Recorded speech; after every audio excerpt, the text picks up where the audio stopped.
안녕하십니까. 경영통계학 최정일입니다. 오늘은 제 12주차 2교시 상관분석 공부하겠습니다. 시작하기 앞서서 오늘의 강의 주제예요. 공분산의 공식과 개념 살펴보겠습니다. 상관계수 공식과 개념 공부하겠습니다. 강의 세부 내용, 첫 번째 공분산의 공식, 두 번째 상관계수 공식, 두 변수 사이의 상관관계 공부합니다. 첫 번째 공분산의 공식이에요. 이게 공분산의 공식이에요. 코버리언스 XY 이 관계인데요. 우리가 간략하게 줄이면 이렇게 줄일 수가 있어요. EXY 빼기 EX 곱하기 EY 이런 식으로 공분산의 공식 만들어 봤습니다. 코버리언스 XY 변수 X와 Y 사이의 공분산을 말하는 거예요. 여기서 EX와 EY는 X의 기대 수익률이고 이것은 Y의 기대 수익률 이렇게 보면 되겠습니다. 좀 공분산의 공식 낯설 수는 있겠으나 이 공식 이번 시간에 몇 번 보게 되면 이제 조금씩 친숙해질 거예요. 지나가도록 할까요? 이어서 상관계수 공식이에요. 상관계수 공식.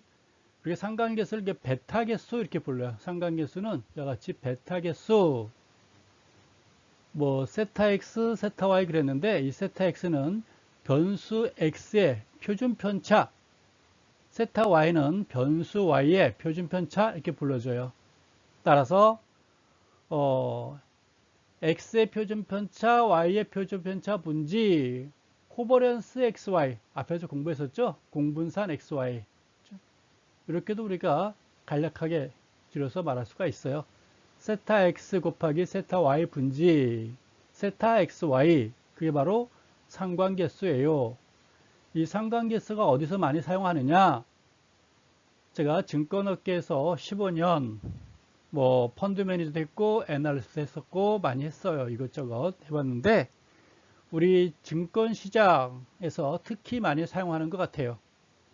제가 뭐 무역 쪽이나 뭐 유통이니 뭐 세무니 물류니 이쪽은 잘 몰라요. 안 해봤기 때문에 잘 몰라요. 근데 이 증권시장에서 있어 봤는데 증권시장에서는 이 베타계수를 어마무시하게 많이 사용하고 있어요. 아마 가장 많이 사용하지 않을까 싶어요. 우리 펀드 매니저들이 가장 할 수 있는 도리가 뭐냐면 가장 유능한 건 아닌데 이 정도면 우등생 뭐 100명 중에 20, 30%는 들지 않을까? 이러는 거. 그 정도 그 펀드 매니저가 되려면 시장 수익률을 따라가야 돼요. 시장 수익률. 우리 친구 중에, 우리 학생들 중에 그 투자론을 배운 친구들이 있는지 모르겠어요. 이게 시장 수익률이라는 건 뭐냐면 종합주가지수 코스피 상승률이에요. 코스피 상승률을 따라가는 걸 우리가 시장 수익률이라고 불러요. 시장 수익률. 다시 말해서 전체 주식시장이 30% 상승하면 1년 동안 30% 상승하게 되면 내가 가지고 있는 펀드의 수익률도 30% 올라가면 좋은 거예요. 또 코스피가 금년도에 10% 하락을 했어요. 물론 나는 10% 이상 플러스가 나면 좋겠으나 그거는 뭐 신들의 영역이라고 보여주는 거고요. 내 수익률도 마이너스 10%가 난다면 무난한 거예요. 즉 종합주가지수가 전체 주식시장이 금년도 한 해 동안 30% 상승하면 내 펀드 수익률도 30% 상승하고 전체 시장 수익률이 10% 하락하면 나도 10% 하락하고 이 정도면 100명 중에 한 20, 30등 한다 그 말이에요. 그러면 1, 2등 할 수 있지 않을까요? 이 1, 2등 하는 사람들 뭐 진짜 유능해가지고 10% 안에 드는 사람들 있죠? 올해는 10% 안에 들지 모르지만 내년에는요 아마 쪽박 찰 거예요. 이해가나요? 내년엔 쪽박 찰 수도 있어요. 운이 좋아서 10% 안에 든 거예요. 시장 수익률이 마이너스 10%였는데 나는 플러스 20% 올렸어요. 이게 자랑할 게 아니라 올해는 이렇게 내가 크게 수익률이 날지는 모르겠지만 내년에는 마이너스 50% 날 수도 있는 가능성이 있는 거예요. 그럼 그게 무슨 말이냐? 시장 수익률을 따라갈 수 있는 포트폴리오를 만드는 거예요. 시장 수익률을 따라가는 포트폴리오를 구성하는 거예요. 따라서 시장의 종합주가에서 영향을 많이 미치는 영향들, 영향을 미치는 그 종목들을 선정하는 거죠. 한 10개 종목을 내가 매수해야 된다면 종합주가지수 전체 코스피가 움직이는 종합주가의 수익률에 가장 따라갈 수 있는 종목들, 현실적으로 보면 뭐 삼성전자를 산다든가 뭐 현대차를 산다든가 국민은행을 산다든가 이렇게 뭔가 큰 대기업들, 뭐 포스코, 예를 들어서 뭐 한국전력 등등 시장 수익률에 영향을 많이 미치고 있는 시가총액 상위 종목들을 한 10개를 산다면 거의 90 내지 95%는 시장 수익률을 따라갈 수 있을 거예요. 근데 아무리 내가 포트폴리오를 잘한다 하더라도 에러는 발생해요. 그걸 우리가 트래킹 에러라고 그래요. 시장에 1000개 종목이 있는데 주식시장에 내가 한 20 내지 30개를 산다 하더라도 이 정도 무지하게 많이 사는 거거든요. 이렇게 종목을 편입한다 하더라도 종합주가의 수익률을 따라갈 수가 없다 그 말이에요. 오차가 생길 수밖에 없어요. 그걸 트래킹 에러라고 그래요. 다시 말해서 베타 개수가 1이 되는 것은 어렵다 그런 얘기예요. 오차가 생길 수밖에 없는데 그 오차를 줄인다면 베타 개수 1에 근접한다면 이 베타 개수에 근접한다게 된다면 나는 펀드 운영을 매우 잘하는 거다 그런 얘기예요. 다시 말해서 올해 100명의 펀드 매니저 중에서 내가 20, 30등 안에 들었는데 이런 사람들은 내년에도 20, 30등, 내후년에도 20, 30등, 또 그 다음에도 20, 30등 이렇게 하는 사람들이에요. 이해가나요? 근데 올해 10% 안에 드는 사람은 혹시 운이 좋아서 내년에도 10% 안에 들지 모르겠지만 그 다음에는 운이 없어가지고 아마도 바닥에서 뭐 90% 이하로 떨어질 수도 있어요. 일단 여기까지 하고요. 그 다음 얘기 또 페이지 보면서 또 하나씩 설명할게요. 바로 이거예요. 베타 개수. 베타 개수 두 변수 사이의 상관관계예요. 두 변수 상관관계. 베타 개수가 1이 나온 거예요. 이렇게 1. 똑같은 거예요. 아바타. 근데 아까 말씀드렸듯이 코스피, 종합주가지수를 말하는 거 약자예요. 시장 수익률이에요. 종합주가의 수익률에 따라가는 거. 종합주가의 수익률에 근접하게 내가 가지고 있는 펀드를 포트폴리오를 짠다면 종합주가지수에 근접할 수 있는 거겠죠. 이 베타 개수가 1해야 되게끔 포트폴리오를 짜는 거, 그게 유능하다라고 보는 거예요. 그러면 100명의 펀드 매니저 중에서 20, 30등 안에 들 수 있다 그 말이에요. 이해가나요? 가장 무난한 포트폴리오로 보는 거예요. 그래서 일반적으로 시장 수익률에 근접하는 포트폴리오, 베타 개수가 1이 되게끔 포트폴리오를 많이 구성한다 그런 얘기예요. 그래도 주식시장은 1000개 종목이 있는데 나는 일반적으로 10개 종목 가지고 만들거든요. 근데 조금 더 돈이 많아가지고 한 20개 정도 종목까지 20개 종목 가지고 1000개 종목의 수익률을 따라갈 수 있게 종목을 선정하는 것이죠. 아무리 그래도 오차는 발생할 수밖에 없는 것이죠. 이해가죠? 주식시장에는 1000개 종목이 있는데 나는 10개에서 20개 종목 가지고 종합주가 수익률을 따라가려니까 1000개 움직임을 따라가려니까 오차가 생길 수밖에 없어요. 그걸 트래킹해라. 즉 베타 개수가 1이 되는 데는 약간 오차가 생길 수밖에 없다. 하지만 베타 개수가 1이 되도록 펀드 매니저는 노력하는 거예요. 근데 현실적으로 베타 개수가 1이 되는 거는 아바타밖에 없죠. 네, 아바타. 그럼 베타 개수가 0과 1 사이에요. 이렇게 똑같진 않으나 같이 움직여요. 가까운 가족들이겠죠.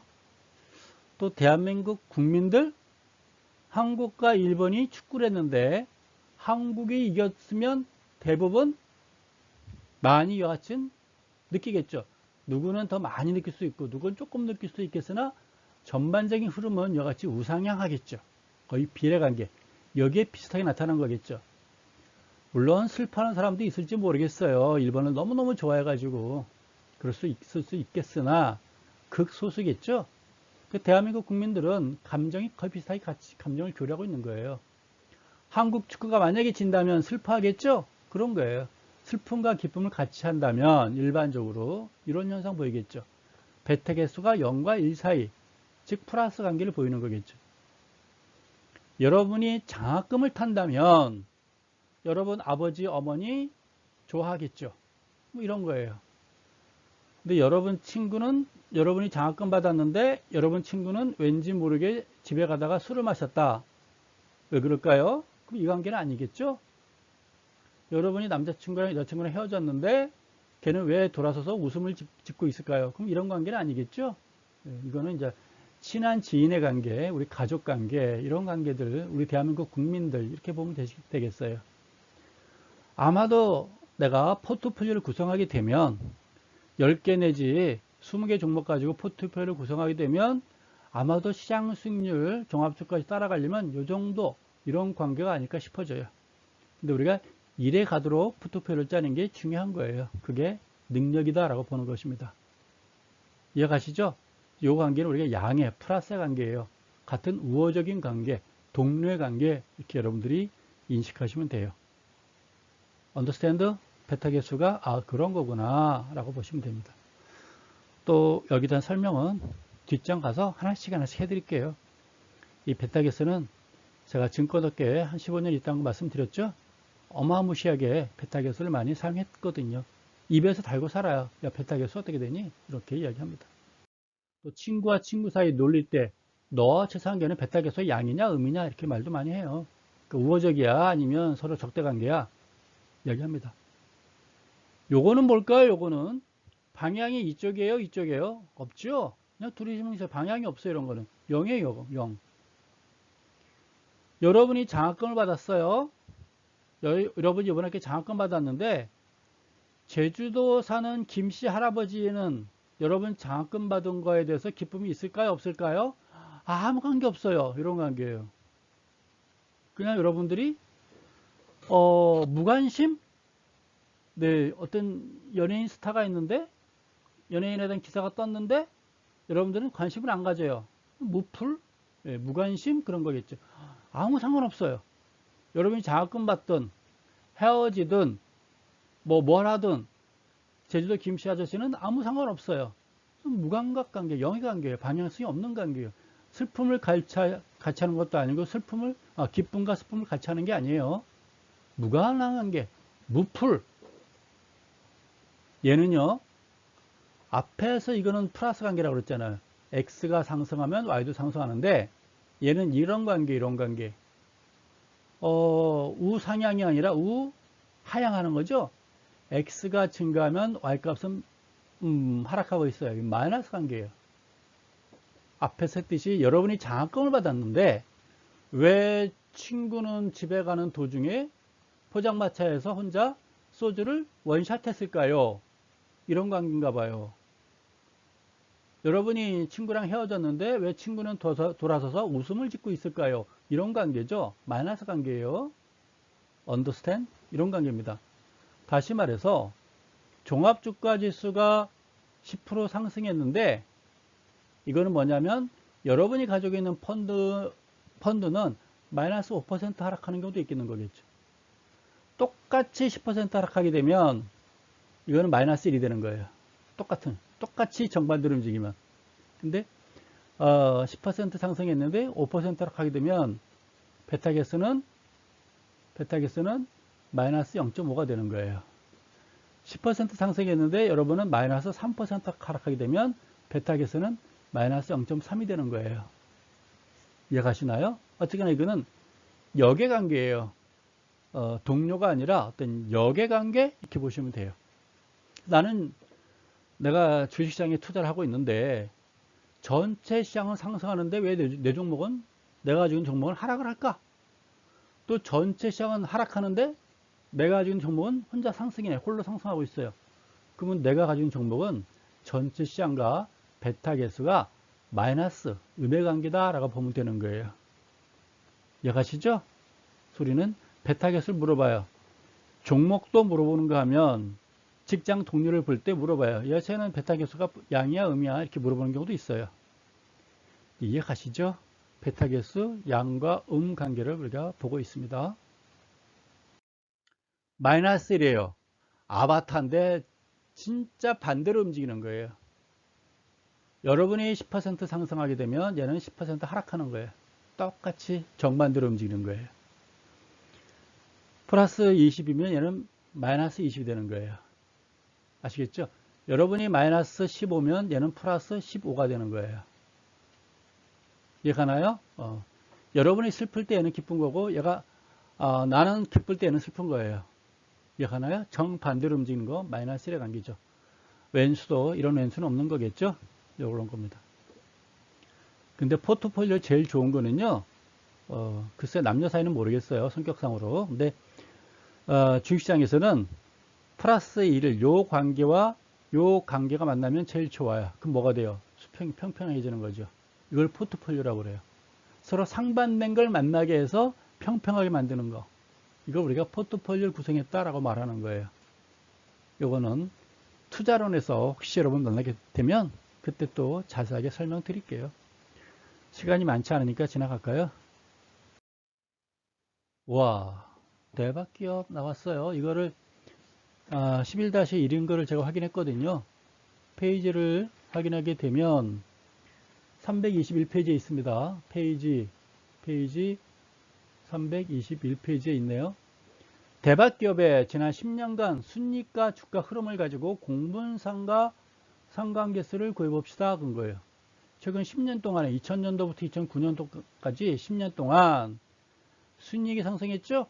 순이익이 변동하고 있어요. 그때마다 주가도 이와 같이 변동했어요. 대박기업.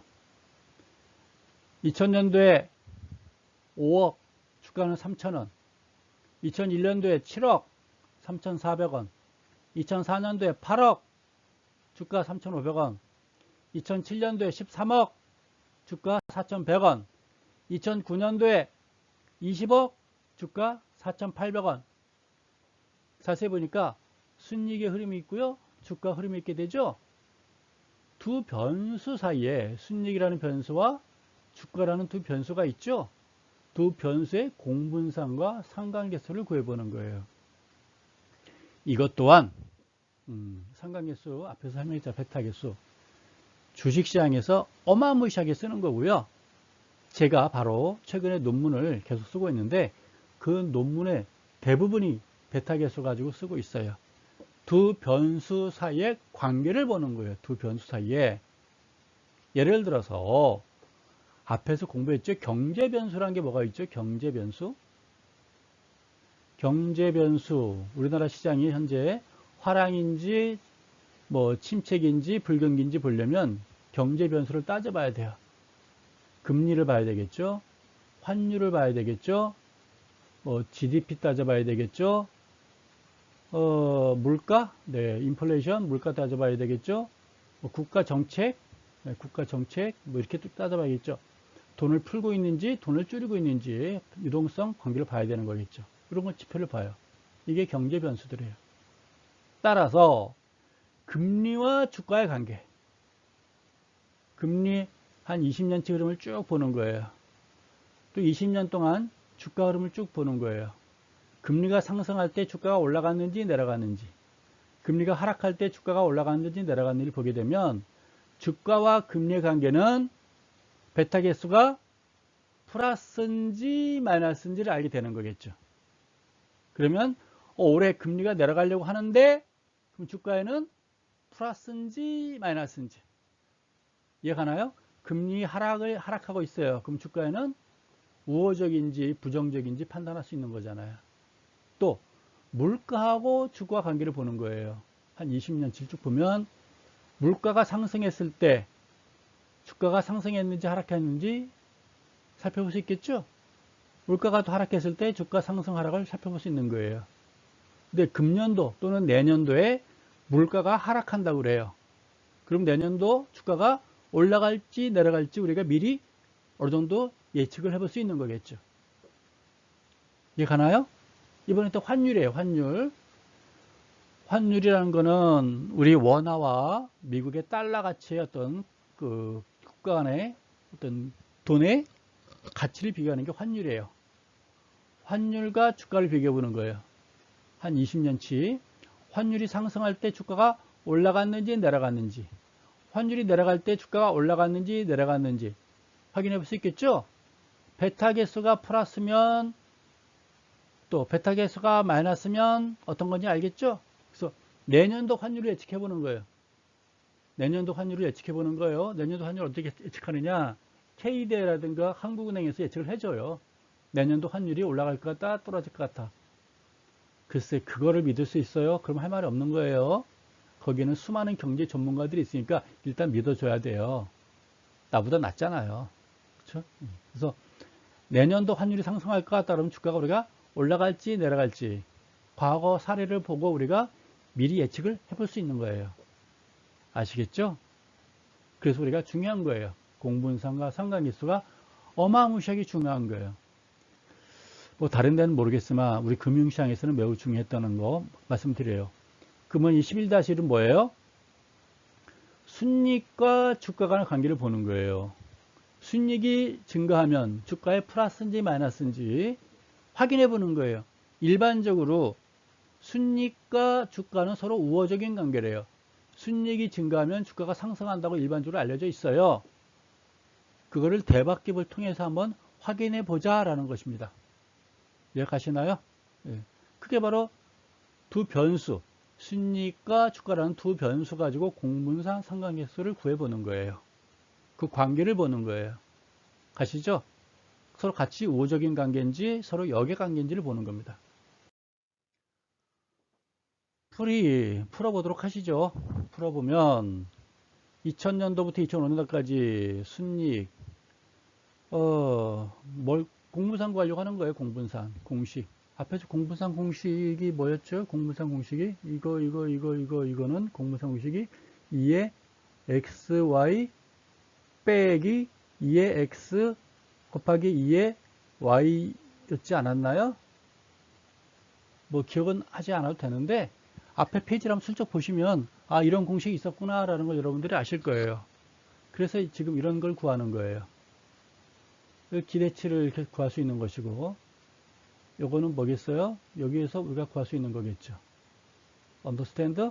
그럼 이런 건 왜 나와요? 삼각에서 구하려니까요. 표준 편차를 구해야 되겠잖아요. 분산을 먼저 구한 다음에 구해야 되는 거니까 우리가 구하는 거예요. 어쨌건 표를 이렇게 구성해서 한번 만들어 보는 거예요.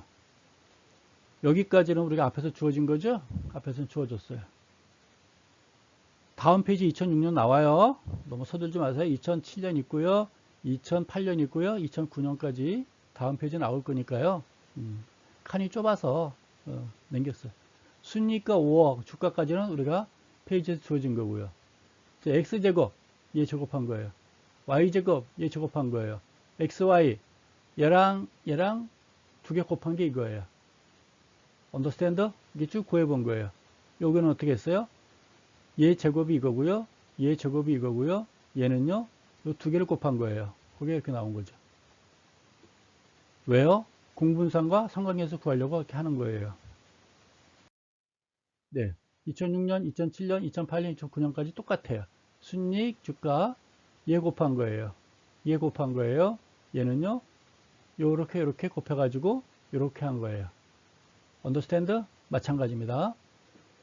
순이익의 평균이에요. 10년 동안 평균 구하고 주가 10년간 평균 구한 거예요. 얘는 이게 되겠죠? EX. 주가는 EY를 구한 거네요. 맞죠? 요거는 2의 X제곱이 되는 거겠죠. 얘는 2의 Y제곱이 되는 거겠죠. 얘는요. 2의 X, Y가 되겠죠. 그렇죠? 이렇게 우리가 구한 거예요. 어려울 게 하나도 없구나 라고 여러분들은 보실 수 있는 겁니다. 대박기업의 10년간 순이익과 주가 흐름 가지고 공분산 상관계수 구해보자. 공분산이에요. 요 공식이죠? 요 공식을 이렇게 만들었어요. 왜 이렇게 만들었어요? 풀어보시면 돼요. 굳이 할 필요는 없고요. 이렇게 여러분들이 인식하시면 돼요. EXY, EX, EY 곱한 거예요. 계산하니까 공분산은 2105가 뜬 거죠. 2105. 이걸 우리가 이렇게도 표시한다고 얘기했었어요. 언더스탠드? 그 다음에 이제 X의 분산을 구하는 거예요. 어디선가 많이 본 공식이죠? 그건 이제 분산 공식이에요. 2x 곱빼기 전체 2x의 제곱. 이렇게 한 거예요. 그럼 이렇게 되는 거죠. 그럼 표준 편차는요, 루트 취하면 되겠죠. 요 2x는, 세타 x는 19.5, 19.5 하면은, 네, x의 표준 편차가 나오는 거겠죠. 언더스탠드? 다음 페이지 보면 아마 또 다른 게 있지 않을까요? 네, 이렇게 루트 19.5네요. 루트 19.5 하니까 이렇게 나오나 봐요. 그쵸? 요거 vx. 언더스탠드? 여기까지 알고. y의 분산이에요. 요 공식이고요. 이렇게 대입하면 이렇게 나와요. 요거를 우리가 이게 y의 분산이니까 y의 표준 편차는 루트 취하면 이렇게 나와요. 어려울 게 하나도 없구나 라는 것을 우리가 알 수가 있습니다. 갔나요? 이해가나요? 네. 한 번 더 여러분들이 자세히 보시기 바래요. 저도 물 한 잔 마실게요.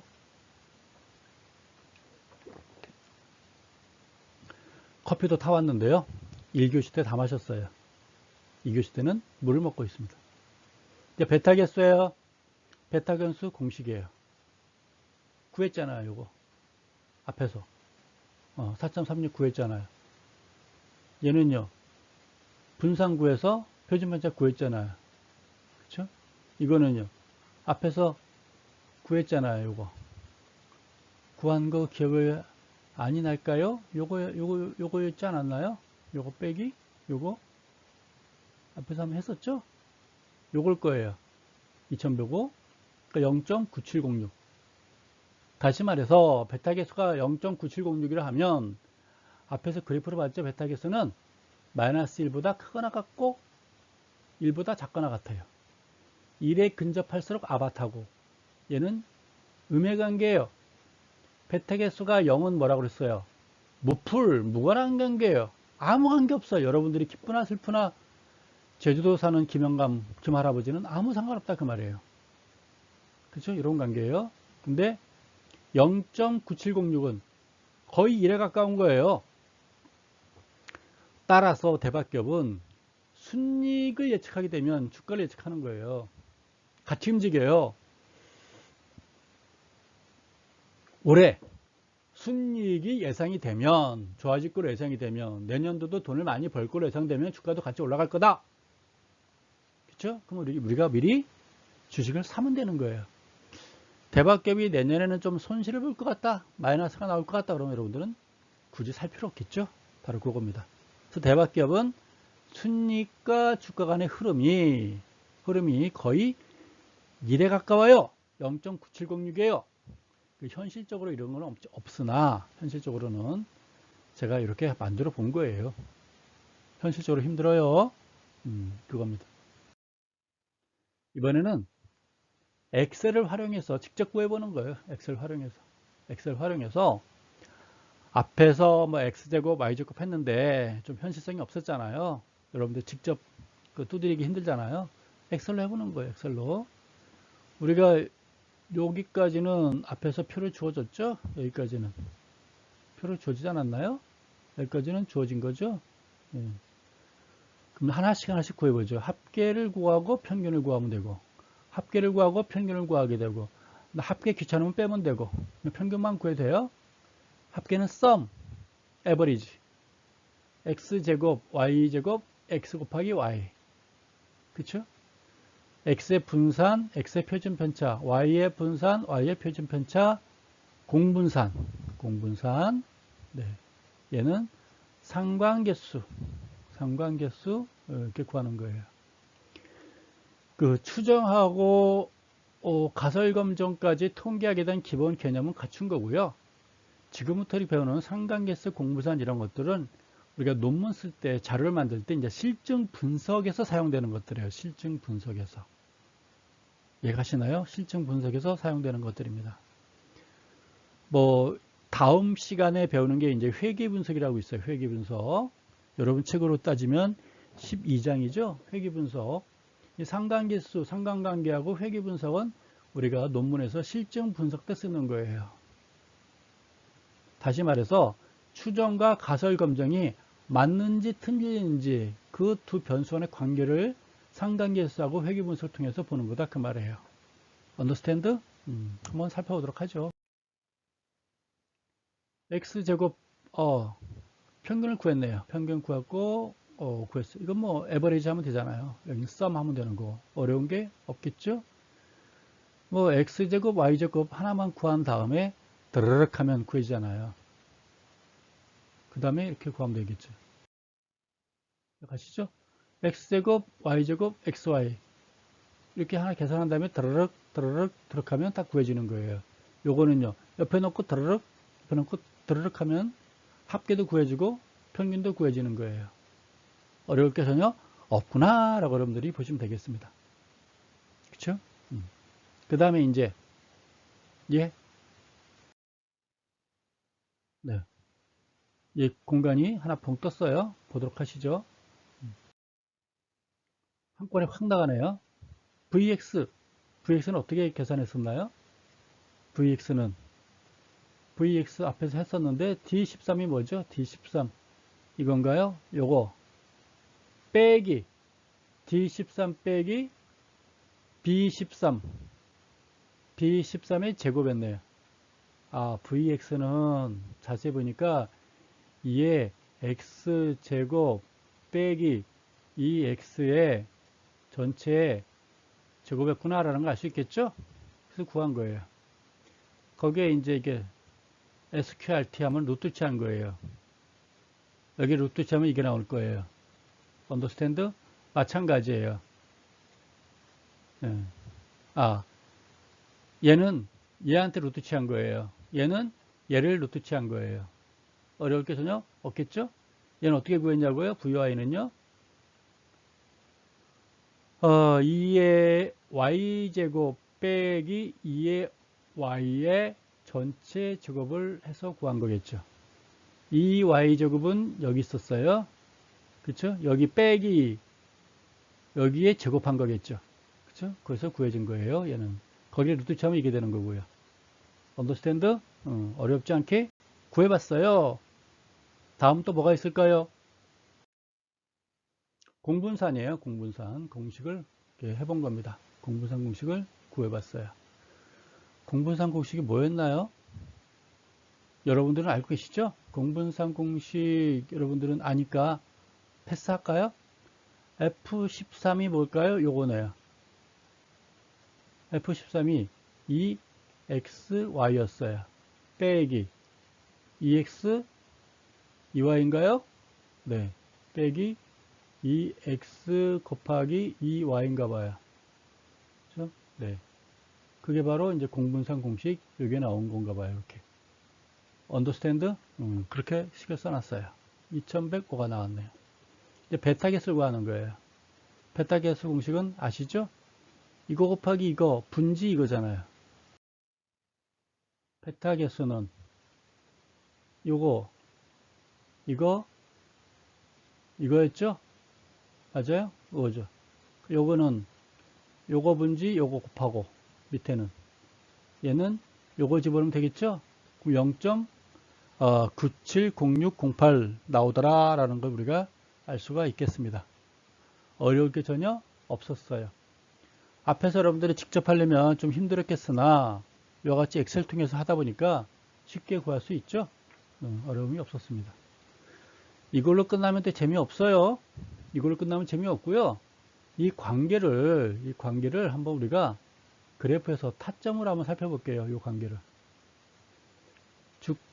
순위과 주가 관계를 한번 타점으로 보도록 하죠. 요거예요. 하나, 둘, 셋, 넷, 다, 일곱, 여덟, 9개. 점이 10개죠? 여가 이제 순이익이에요. 이게 순이익. 이게 주가의 관계예요. 여기 하나하나 짚은 거예요. 주가가 5억일 때 주가 3,000원. 그쵸? 순이익이 5억일 때 주가 3,000원. 순이익이 20억일 때 주가가 한 4,800원쯤 되네요. 그쵸? 이런 관계를 쭉 나타낸 거예요. 전반적으로 보니까 우상향하는 모양새죠. 우상향. 다음 시간에 이제 우리가 회계 분석에서 하겠으나 미리 맛배기를 보여주면 이런 관계를 아마 될 거예요. 이런 직선이에요. 삐뚤삐뚤 곡선이 아니라 제가 잘못 그린 것이지 직선입니다. 이렇게 직선을 그릴 수가 있어요. 이걸 뭐 메뉴에서 여러분들이 삽입 차트 분산형 하게 되면 앞에서 표 있잖아요. 순이익 점점점 10개 그 타점을 가지고 이렇게 그리면 이런 타점들이 그려져요. 이 곡선의 식을 써라 그러면 곡선의 식까지 알려줘라 그러면 곡선의 식까지 알려줘요. 이 다음 시간에 나오겠으나 y는 110분지 110x 플러스 2619.3 이렇게 나와요. 이 공식이 식이 이렇게 되는 거예요. 뭐 엑셀에서 다 구해져요. 여러분들은 고민할 게 전혀 없어요. 여기에 대한 설명은 이게 뭔지 설명은 다음 시간에 또 여러분께 자세하게 12주차인가요? 13주차 때 여러분께 자세하게 또 설명 드릴 거예요. 회계 분석 때 여러분들이 기대하시면 돼요. 그래서 이번 통계학 시간에는 공분산 했죠? 상관 분석했죠? 회계 분석까지 여러분께 보여드릴 거예요. 오늘 여기까지 공부했는데 아마도 다음 페이지 학습 정리입니다. 학습 정리하고 우리 12장 마무리하도록 하죠. 이 상관분석이란 무엇이냐? 이해. 상관분석은 확률론과 통계학에서 두 변수 사이에 어떤 선형적 관계를 가지고 있는지 분석하는 방법이다. 두 변수는 서로 독립적인 관계로부터 서로 상관된 관계일 수 있으며 두 변수 사이에 밀접한 정도를 우리가 상관관계라 합니다. 상관분석에서는 상관관계 정도를 나타내는 단위로 상관계수 베타계수를 사용해요. 베타계수. 언더스탠드 베타계수 사용합니다. 베타계수가 양이면 또 음이면 우호적이고요. 비우호적이고요. 해석. 공분사는 두 변수들 사이에 서로 겹쳐지는 정도를 나타내는 게 공분산이고 상관계수는 두 환경 변화에 따라서 두 변수가 변동하는 상호관계를 나타내고 있어요. 상호관계. 두 변수가 움직이는 상호관계. 얘가 올라가면 나도 올라가는지, 얘가 올라가는데 나는 내려가는지 상호관계를 나타내는 거예요. 두 변수 XY가 같은 방향으로 움직이면 정해관계를 갖게 되어 두 변수의 움직임이 유사하게 나타나게 되는 거예요. 만일 두 변수 XY가 반대 방향으로 움직이면 음의 관계를 갖게 되어서 두 변수의 움직임이 다른 방향으로 움직이는 것을 보여준다 라고 앞에서 공부했었어요. 이해가시죠?